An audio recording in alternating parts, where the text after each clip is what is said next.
शहीदों की चिताओं पर हर बरस जुटेंगे मेले, वतन पर मरने वालों का यही बाकी निशा होगा। इलाही वो भी एक दिन होगा जब अपना राज होगा, अपनी जमी होगी, अपना आसमां होगा।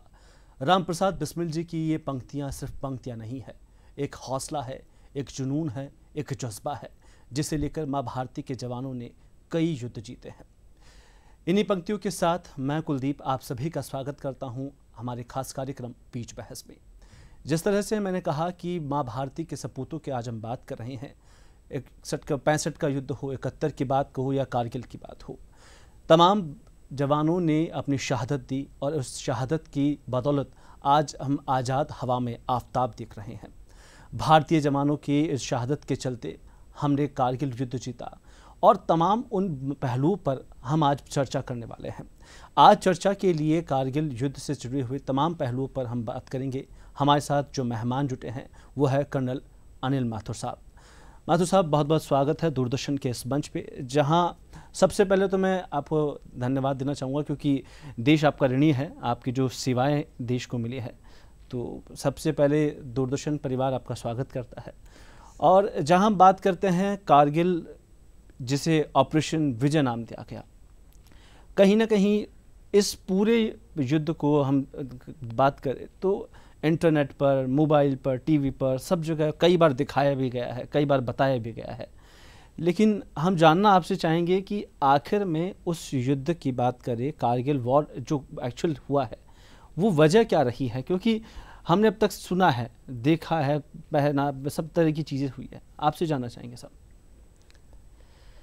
सर, जब हम कहते हैं विजय दिवस, तो जो विजय हमको हासिल हुई उसके लिए मैं सबसे पहले एक सैनिक होने के नाते मैं याद करूंगा अपने 527 शहीदों को, और उसके अलावा जिन्होंने अपनी जान देकर इसमें हमको विजय दिलवाई, और उसके साथ 1363 ऐसे घायल जो अभी भी घायल हैं, उनमें कईयों की उस इंजरी के बाद भी मौत हो गई। उन घायल सैनिकों को और उन शहीदों को मैं याद करते हुए उनको नमन करता हूँ। और ये कारगिल जो एक सैनिक के नाते मैं सोचूंगा कि अगर प्रॉपर युद्ध होता तो वो बात अलग है, मगर ये एक युद्ध उसने धोखाधड़ी से हम पर एक तरह से थोपा गया। इसलिए इस कारगिल युद्ध को हम एक तरह का एक धोखाधड़ी जो हमारे साथ हुई, पड़ोसी ने कहा कुछ और किया कुछ, पीठ में छुरा मारने के जैसे, वो एक संघर्ष था हमारा। और अपनी शक्ति को, अपनी कोई शक्ति प्रदर्शन नहीं था। हमारे इलाके में वो लोग आ गए, हमने उनको धकेल कर ये दिखा दिया कि हम चुपचाप बैठने वाली मिलिट्री नहीं है। तीनों सेनाओं तैयार थी वैसे तो, मगर जो ज़्यादातर लड़ाई हुई वो भारतीय थल सेना की और वायुसेना की थी। इसकी अगर हम देखिए शुरुआत, तो कहीं ना कहीं दोनों मुल्कों की ओर से एक तरह से समझौता और एक अच्छी प्रेम भाव दिखाते हुए दोनों की मुलाकातें भी हुई। उसके बाद सडनली देखने को मिलता है कि जो कारगिल एक चोटी है उस क्षेत्र पर ऑक्यूपाइड पाकिस्तान कर रहा है। तो ये किस तरीके के, जैसा आपने बताया कि धोखाधड़ी पाकिस्तान की ओर से की गई, तो ये कैसे एक राजनीतिक क्रम के चलते उन्होंने इस तरीके का काम किया? नहीं, हमारे उस समय के प्रधानमंत्री साहब अटल बिहारी वाजपेयी, अंतर्राष्ट्रीय स्तर पर जिनका लोहा माना जाता है कि वो देश की सेवा सबसे पहले चाहते, देश का उत्थान पहले चाहते थे, शांति पहले चाहते थे। तो इसलिए नवाज शरीफ साहब ने, उस समय के पाकिस्तान के प्रधानमंत्री साहब ने उन्हें लाहौर डिक्लेरेशन के लिए लाहौर बुलाया। तो उन्होंने अटल बिहारी वाजपेयी साहब ने अपनी सदाए सरहद, आपको याद होगा कि सरहद की पुकार, कॉल ऑफ द फ्रंटियर, उस तरह की पहली बस यहाँ से शुरू की, और जिसमें वो खुद बैठे, कितना ये काबिल तारीफ है, खुद और कुछ एमिनेंट लोगों को लेके गए यहाँ से, और लाहौर डिक्लेरेशन में बहुत संजीदा ढंग से और बहुत मैत्री भाव ढंग से वहाँ बातचीत हुई। और ये 19 फरवरी 1909 की बात है। कारगिल का अगर आप मई में ये एक्चुअल में कॉन्फ्लिक्ट शुरू हुआ था, तो उसके कोई 3 महीने पहले ये सब हुआ रहा है। तो ये सब एक तरह से एक दिखावा था, साजिश रची गई। साजिश हम नहीं समझ पाए। हम तो समझते जैसे हम निर्मल मन के हैं, वाजपेयी साहब वो भी सोचे कि सामने बैठा भी शांति ही चाहता है, इसीलिए मुझे बुलाया है। और लाहौर डिक्लेरेशन में थी भी यही बात कि हम अपने मुद्दे खुद आपस में बैठ कर शांति से हल करेंगे। मगर क्या उन्होंने ऐसा किया? उन्होंने ऐसा नहीं किया। अगर आप देखें सर कि कारगिल हुआ क्यों उनकी सेनाएं आ गई, ये अगर आप जानना चाहेंगे तो क्योंकि मैंने उस इलाके में सर्व किया है, एक विंटर पोस्चर होता है सर, सर्दियों के वहाँ के माहौल को देखते हुए हम पीछे आ जाते हैं दोनों सेनाएं हमेशा से। 65 की वॉर के बाद भी यही एक स्टैंडिंग ड्रिल थी कि दोनों सेनाएं ज़्यादातर ऐसी मुश्किल पोस्ट जो कि बर्फ़ से हर समय भरी रहती हैं, -40 -50 डिग्री सेल्सियस, तो उनको छोड़ के अपने पीस टाइम थोड़ा पीछे आ जाते हैं और जब बर्फ़बारी और मौसम ठीक हो जाता है वापस अपने अपने पोस्ट पे जाके चले जाते हैं। और ऐसा हमेशा वो करते थे। और यही पाकिस्तान ने इस लाहौर डिक्लेरेशन के बाद भी ये हमको के दौरान भी ये आश्वासन दिया था कि हमारी सेनाएं जो पाकिस्तान की थल सेना है वहाँ पर पोस्ट पर नहीं है।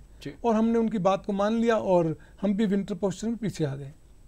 और जब बर्फबारी थोड़ी कम हुई, हमारी आर्मी ने जब उनको कहा और रिपोर्ट दी, हमारी पेट्रोलिंग पार्टी ने, इन्फेंट्री पेट्रोलिंग पार्टी, तो उन्होंने कहा कि नवाज शरीफ साहब बोले कि नहीं, ये आर्मी हमारी आर्मी के लोग नहीं हैं, ये वहीं के लोकल्स हैं जो कि भेड़ बकरियां चराते हैं, या फिर ज़्यादा से ज़्यादा अगर उनके पास गन देखी गई हैं तो हो सकता है ये कश्मीरी मिलिटेंट हों, कश्मीरी मुजाहिदीन हों, ये उन्होंने कहा।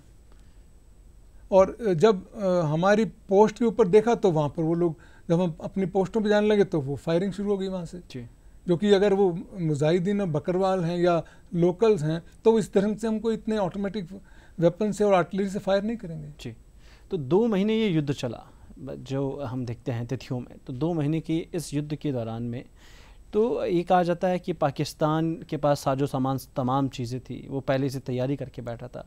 इंडियन आर्मी ना तो तैयार थी, और जहाँ हम का बात करें कि वो पीक था और इतने हाइट पर, तो कैसे उस चीज़ को इंडियन आर्मी ने पूरा तैयार किया, वहाँ से आर्मी बुलाई, वहाँ आर्टरी पहुँचाई गई, आर्मी के तमाम साजो सामान वहाँ पहुँचे। ये कहना कि हम तैयार नहीं थे, तो हम युद्ध के लिए तो खैर लाइन ऑफ कंट्रोल पे हमेशा ही तैयार रहते हैं, मगर इस धोखे के लिए नहीं था। बाकी लाइन ऑफ कंट्रोल पे इस ढंग का धोखा नहीं होता कि पूरी आर्मी वहाँ पर आके हमारे बंकर में, उनकी मजाल नहीं है जो आके बैठ जाएं। अगर वो अपने रूल के मुताबिक चलते और फाइटिंग, अगर वो फाइटिंग राइट होते, अभी यहाँ पर फाइटिंग डर्टी हैं वो लोग, तो जब when you fight dirty that means you, आप रूल के और शांति के हुक्म को, उनके रूलों को नहीं मानते, धोखा देते हैं, आप वहाँ पर आते हैं, जो कि एक अच्छी आर्मी और अच्छे देश के लक्षण नहीं है। हमारी आर्मी ने तो आज तक कभी नहीं किया। कितनी उनकी पोस्टें खाली रह जाती हैं इस पोस्टर के दौरान, हम कभी नहीं गए। हमारा वो ऑफेंसिव वहाँ पर ऐसा है ही नहीं कुछ। एक तो हाइट पर वो लोग लड़ रहे थे और इंडियन आर्मी के जो जवान थे वो बिल्कुल नीचे के हिस्से पे थे। सर मैंने कहा ना कि हम उन हाइट्स को छोड़ के नीचे आ जाते हैं जी, क्योंकि उस हाइट्स को पकड़ के बैठने का फ़ायदा नहीं जब सामने कोई आपका ऑफेंसिव है ही नहीं, कोई आपके ऑपोजिट में कोई दुश्मन है ही नहीं, ना हम उनके सामने बैठे ना वो, तो इसलिए वो उस वाले पोस्टर पे हट के पीछे आ जाते हैं। अब जब हम गए तो वो वहाँ पर उनके आर्मी बैठी हुई थी। अब इसको, ऐसी वॉर को फॉरेन कंट्रीज़ के जो बाद में देखने के सैनिक आए थे वहाँ पर, उन्होंने कहा कि ये हमने जो विजय हासिल की वो इम्पॉसिबल, अनहर्ड, अनथिंकेबल लड़ाई थी जो इंडियन आर्मी ने करके दिखाया। तो जब हम देखते हैं कि अक्सर जब 15 अगस्त हो या 26 जनवरी हो या कारगिल विजय दिवस भी होता है, उस दिन भी हम देखते हैं कि सियाचिन हो या तमाम जो बड़े हाइट वाली पीक वाली जगह है, वहाँ कई तरह के कर्तव्य भी होते हैं, योग भी करते हैं सेना के जवान। तो अक्सर ये सवाल होता है कि जब युद्ध का माहौल हो रहा है और सब चीज़ें हैं और ठंड आपके दिमाग को जमा रही है, उस समय कैसे आप अपने आप को इस चीज़ के लिए परिपक्व कर पाते हो कि नहीं अब जंग होगी, जो कि हर तरीके की कमी है, हम नीचे हाइट पे। सर एक तो मैं भारतीय सेना का, तो इसका मतलब ये अगर मैं कहूँ तो ये अपनी पीठ ठोकने जैसे, मगर बात ऐसी है नहीं, मैं अपनी पीठ नहीं ठोक रहा। मैं भारतीय सेना की और इस देश की पीठ ठोकना चाहता हूँ, जो कि हमारी सेना को इतना मनोबल देते हैं, इतनी इज्जत करते हैं। शायद आपने रिसेंटली देखा होगा पाकिस्तान आर्मी क्या इज्जत रही, क्या मिट्टी पलीद हुई। अभी जो रिसेंटली जो वहाँ पर हुआ है, मुझे कहना नहीं चाहिए, उनकी भी आर्मी है, respect for their army and our army as well, but जो हमारा एक जज्बा है हमारे अंदर कि देश को बचाना है और कुछ भी करके किसी भी कीमत पर मुझे ये काम मिला है तो मैंने ही करना है, कोई और नहीं करेगा। अगर मेरा साथी भी करना चाहता है तो मैं उससे छीन के वो इनिशिएटिव मैं कहूँगा मैं करूँगा। ये जो मैं पहल करूँगा, मेरा इनिशिएटिव है, ये फौज में कूट कूट के भरा हुआ है। ऑफिसर हों, जवान हों, हमको सपोर्ट करने वाले हों, मेरे परिवार वाले हों, वो ऐसा मुझ में वो भर देते थे। ये नहीं कि तू कितने मुश्किल जगह पे काम कर रहा है। मेरी मदर मुझे सियाचिन ग्लेशियर में चिट्ठियाँ लिखती थी कि तेरे जैसा बहादुर बेटा मेरे और भी बेटे हैं, मगर तेरे जैसी कोई मिसाल नहीं। तो वैसे सभी मदर के वो बच्चे हमारे जवान पढ़ के सुनाते थे कि देखो सर, हम आपके साथ हैं, मगर हमारी जो चिट्ठियाँ आती हैं उसमें कितना मेरे पिता को, मेरे दादा को, मेरे गाँव वालों को गर्व है। जी। हाँ, तो तभी वो किस्सा, क्योंकि अनगिनत ऐसे हम देखते हैं शहीद जवान हमारे भारत के हैं जिनको ना तो पहचान मिली, और अब हम मतलब लोगों के बीच में नहीं है वो नाम कहीं नहीं। एक किस्सा जब हम देखते हैं कि जब कारगिल की बात करते हैं तो कैप्टन विक्रम बत्रा का जिक्र होता है। तो उनका वो एक लाइन थी कि ये दिल मांगे मोर। तो वो क्या मतलब ऐसा क्या होता है कि उस समय बिल्कुल उतारू हो जाते हैं सब चीज़ों के, माँ भारती के लिए सब कुछ। सर ये कुछ ऐसा हमारी रगों में ऐसा है, और जो अगर मेरे फोर फादर फाइटर नहीं थे, डजंट मैटर, अगर मैं पहला आदमी फौज में गया हूँ, मेरे आसपास का जज्बा, मेरी ट्रेनिंग का जज्बा, मेरे देश का जज्बा, मेरे देश की मुझे शाबाशी, वो मुझे करने पे वो जोश देती है कि यस, मैं मर जाऊँ कट जाऊँ, मैं करूँगा।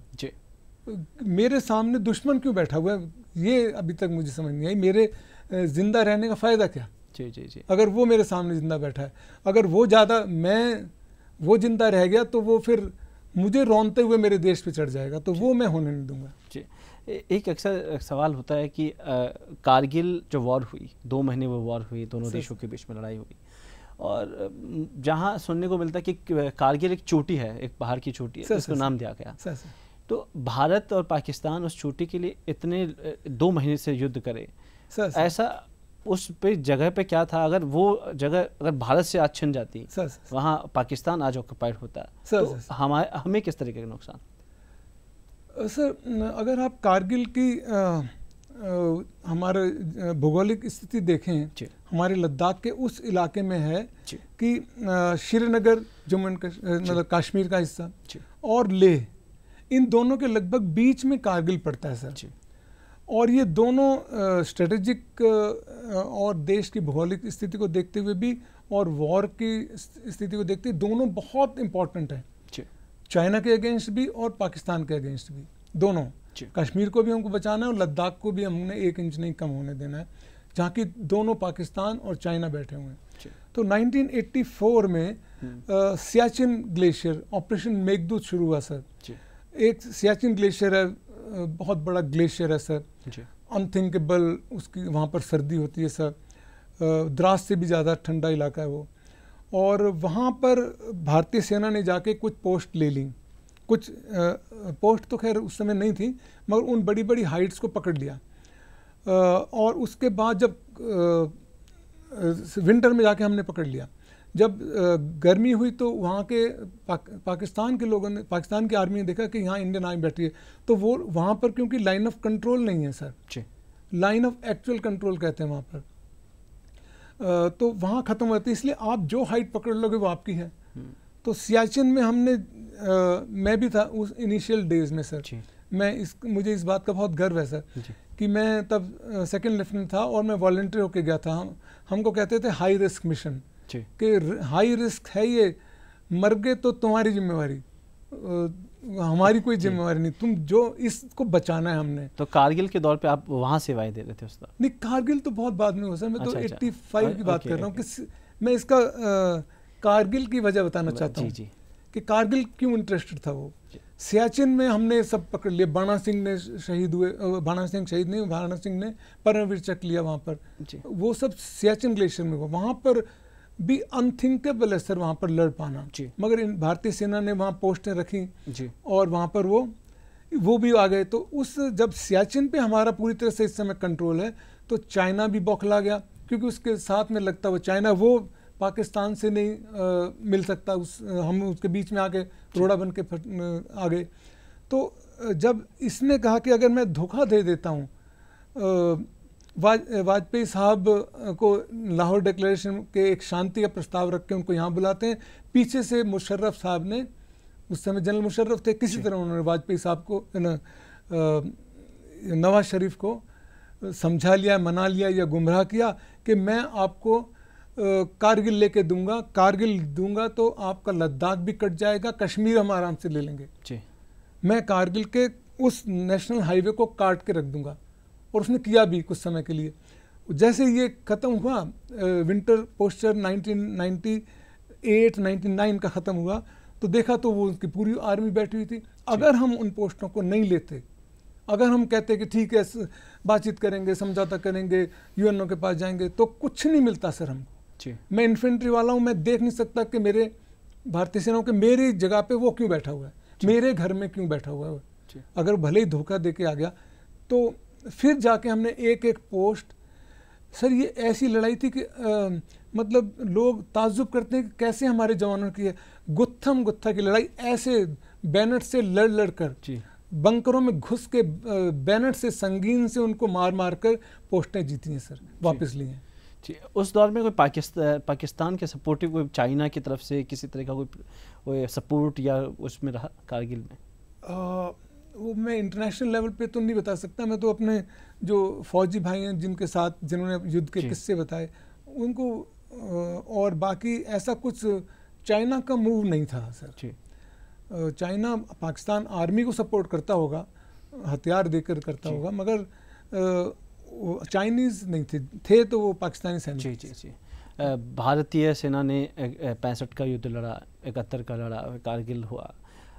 आपसे जानना चाहेंगे कि जब हम एक भारतीय जवान की बात करते हैं, तो तमाम चीज़ें उसके लिए मायने रखती हैं, देश में हर चीज़ उसके लिए मायने रखती है। आपको कभी लगा कि जो सेवाएं आप देश को दे रहे हैं, तो आपको वैसा प्यार, वैसा सम्मान देश की ओर से मिलता है जब आप इतने बड़े स्तर पर अपने सेवाएं देकर आते हो, एक बड़े वॉर के वहाँ से जोन से निकल के आते हो? नहीं, बिल्कुल मिलता है सर, और वही हमारा मोरल बूस्टर है, वही हमारे लिए एक तरह से जैसे रॉकेट दागते हैं ना सर, जिसके पीछे ऐसा बारूद लगा के, वैसा लगता है कि देश का जो प्यार, सम्मान, हमें विश्वास है, वो हमको ये सब करने के लिए प्रेरित करता है सर जी। तो अब हम बात करते हैं कि कारगिल जो युद्ध हुआ, उसके बाद धीरे धीरे सब चीज़ें सही हुई क्या? उसके बाद में कुछ छुटपुट और घटनाएं भी हुई, वापस से कभी उस पर आजमाने की कोशिश की गई? नहीं सर, इतने उस लेवल पे नहीं हुआ। उन्होंने कोई हमारी पोस्ट ऐसे हथियाने की या अटैक करने की कोशिश नहीं की, ज़रूरत नहीं है उनकी जी। हम तो खैर ऐसा करते नहीं हैं लाइन ऑफ कंट्रोल उस तरफ जाके, मगर उन्होंने उसके बाद सबक सीख लिया, और वो मेरे ख्याल अपने होशो हवास में, जब तक ये कोई भी जिसको भी कारगिल याद रहेगा पाकिस्तानियों को, तो वो ऐसी हिम्मत करेंगे नहीं सर। एक मैं इसमें बताना चाहता हूँ, उन्होंने ये माना, ये बात वॉर के बाद उनके पाकिस्तान एयरफोर्स के एयर कमांडर कैसर तुफेल साहब, वो उस समय कारगिल में एयरफोर्स के कमांडर थे सर। उनको जो मुशर्रफ साहब ने, एक तो आर्मी के जनरल थे जो कि कारगिल लड़ रहे थे उनकी तरफ से, और एक जो उनकी एयरफोर्स, इनको जिन्होंने नचिकेता का भी, आपको याद होगा, फ्लाइट लेफ्टिनेंट नचिकेता, जो कि घायल होकर उस तरफ उनका हवाई जहाज गिरा दिया गया था, उनसे भी बातचीत की। तो उन्होंने अपने दिल पे हाथ रख के माना कि सर हम डे 1 से, शुरू के टाइम से हमने सोच लिया था हम कारगिल में घुसपैठ करेंगे, और हम एयरफोर्स का होने के नाते उसने कहा था कि सर इंडियन एयरफोर्स हमको 2 दिन भी नहीं टिकने देगी, उनकी किताब में लिखा है जी जी जी, ये मत कीजिए, मुशर्रफ साहब का। तो मुशर्रफ साहब बोले नहीं, हम इतने सारे इन्फिल्ट्रेट कर देंगे आर्मी वाले कि वो भले ही एयरफोर्स नाकाम करे, हम उनको कारगिल वापस नहीं लेने देंगे। तो 4 जुलाई को जब टाइगर हिल ले लिया गया विक्रम बत्रा और उसकी पार्टी ने, तो उस समय नवाज शरीफ साहब अमेरिका में थे, अगर आपको याद हो जी। बिल क्लिंटन के पास, उन्होंने उनके सामने गिड़गिड़ाए हैं, ये इट्स ऑन रिकॉर्ड, कि किसी तरह ये कारगिल बंद करा दी, ये तो एक नामुमकिन लड़ाई जीत चुके हैं टाइगर हिल। जी जी जी जी। उनके शब्द थे कि अगर जिस दिन टाइगर हिल पे घुस गए तो मैं मान जाऊंगा कि इंडियन आर्मी है। जी जी। तो वो विक्रम बत्रा की शहादत के दिन मान गए कि वो उनके बस की नहीं है। तो फिर क्लिंटन ने आकर, मगर इस समय आर्मी नहीं मानी। आर्मी ने कहा कि तुम्हारी बात में हमको यकीन नहीं है, हम जब तक एक एक सैनिक तुम्हारे पाकिस्तानी को मार नहीं देंगे, खाली नहीं करा देंगे बंकर, हम नहीं छोड़ेंगे। तो टाइगर हिल के बाद मशकों की लड़ाई हुई, टोलोलिंग की लड़ाई हुई, द्रास के ऊपर की लड़ाई हुई, सब तो जगह हम जीते सर। जी वैसे तो ये बहुत लंबे किस्से कहानी हैं जिस पे हम बात कर सकते हैं, क्योंकि भारतीय जवानों की जो हम कहते हैं कि उनकी शहादत ऐसे ही नहीं गई है, क्योंकि इन पर बैठने का मतलब है कि हम घंटों इन पर चर्चाएं कर सकते हैं। लेकिन एक शॉर्ट में हम आपसे जानना चाहेंगे कि एक तो युवा पीढ़ी जो देश की है और जब हम इस दौर में हैं, तो क्या आप एक आर्मी मैन के तौर पर क्या एक संदेश देना चाहेंगे, क्योंकि आपने इतनी सेवाएं दी हैं देश को? सर मैं जो आफ्टर रिटायरमेंट भी और ड्यूरिंग माय टेन्योर भी मैं ऑब्जर्व किया था कि जो यूथ है हमारा बहुत ही संजीदा है और बहुत देश को लेकर उसमें देश प्रेम भरा हुआ है, कोई ऐसी बात नहीं है। भले ही वो हम कहें कि वो ज़्यादातर मशीनों में जूझ गया है या फिर ऐसे काफ़ी उसकी लाइफ टेक्नोलॉजी में उलझी हुई है, ऐसा नहीं है सर। जहाँ देश की बात आती है, हर जवान खड़ा होगा, हर इंसान, हर भारतीय खड़ा होगा कि अगर देश के ऊपर संकट आए तो सब हमारे साथ, जैसे पिछली लड़ाइयों में रहे हुए हैं। भगवान ना करे कभी दोबारा भी कोई लड़ाई हुई तो पूरा देश हमारे साथ होगा और ये यूथ सबसे आगे आगे बढ़कर इस देश को फिर से सुरक्षित रखेंगे हर हाल में। जी आपने भी शायद युद्ध दौर में कुछ हैंडीकैप हुए हैं या कुछ? और सर मैं सियाचिन ग्लेशियर में था, तब हमने एक पाकिस्तानी पोस्ट को लिया था। मैं और मेरे जवान हम गए तो वो हमको आकर देखते, हम जब आते देखा तो वो उनके, क्योंकि उस हाइट पे हो सकता है हथियार तैयार ना हो, उनको हथियार को गर्म करना पड़ता है। हम इतनी नज़दीक पहुंच गए थे उनके कि वो छोड़ के पोस्ट चले गए। तो जब मैं और मेरा साथी उस पोस्ट पर गए, वहाँ पर वो एक्चुअल में एक पाकिस्तानी आर्टिलरी पोस्ट थी, वहाँ पर ज़्यादा उनका हथियार नहीं थे, मगर आर्टिलरी का एक ऑफिसर आके हमारे ऊपर बम्बार्डमेंट कराता था। अगर मैं अपने साथी के साथ वो पोस्ट को ले लेता तो फिर वो हमारे ऊपर बम्बार्डमेंट करा नहीं पाता था वो। तो जब उनकी वो पोस्ट चली गई तो उन्होंने लगातार 3 दिन तक हमारे ऊपर आर्टिलरी के गोले डालते रहे कि शायद ख़त्म हो गए होंगे हम लोग। नहीं हुए, हम बैठे रहे, आसपास गोले गिरते। वहाँ बहुत एक तरह से फायरिंग आर्टिलरी की कर पाना, तोप खाने की फायरिंग इतनी एक्यूरेट नहीं होती बिकॉज ऑफ एटमॉस्फेरिक प्रेशर। तो अब ऊपर वाले की मर्जी थी, हम दोनों सुरक्षित रहे, मगर हम दोनों के हाथ पांव गल गए, क्योंकि वहाँ पर कुछ हाथ को गर्म करने का कुछ नहीं था। हम अपनी पोस्टों पे तो गर्म पानी और ये सब रखते हैं, सिंथेटिक हट भी हैं, सब कुछ गर्म करने का, वहाँ पर कुछ नहीं था सर।